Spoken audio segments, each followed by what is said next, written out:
നടി ആക്രമിക്കപ്പെട്ട കേസിൽ അന്തിമവാദം തുറന്ന കോടതിയിൽ വേണമെന്ന ആവശ്യവുമായി അതിജീവിത വിചാരണ കോടതിയിൽ നൽകിയ ഹർജിയിലാണ് ഈ ആവശ്യം ഉന്നയിച്ചിട്ടുള്ളത്. അടച്ചിട്ട കോടതിയിലെ വാദം അവസാനിപ്പിക്കണമെന്നും കോടതിയിൽ നടക്കുന്ന കാര്യങ്ങൾ പൊതുസമൂഹം കൂടി അറിയട്ടെയെന്നും ഹർജിയിൽ പറയുന്നു.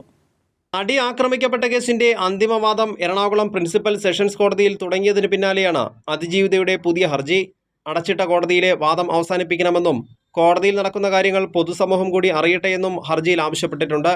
താൻ ഇരയല്ല, അതിജീവിതയാണെന്നും സ്വകാര്യതയുടെ വിഷയങ്ങളൊന്നും ഇക്കാര്യത്തിലില്ലെന്നും വിചാരണ കോടതിയിൽ നൽകിയ ഹർജിയിൽ അതിജീവിത വ്യക്തമാക്കിയിട്ടുണ്ട്.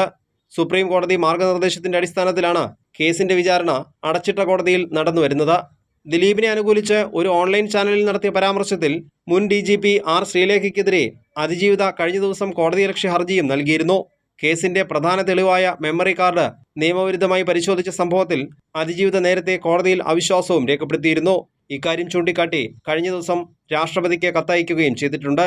നിലവിൽ കേസിന്റെ പ്രോസിക്യൂഷൻ ഭാഗത്തിന്റെ അന്തിമവാദമാണ് വിചാരണ കോടതിയിൽ നടക്കുന്നത്. 1 മാസത്തിനകം വിചാരണ പൂർത്തിയാക്കി കേസ് വിധി പറയാനായി മാറ്റാനാണ് കോടതി ശ്രമിക്കുന്നത്. കൈരളി ന്യൂസ്, കൊച്ചി.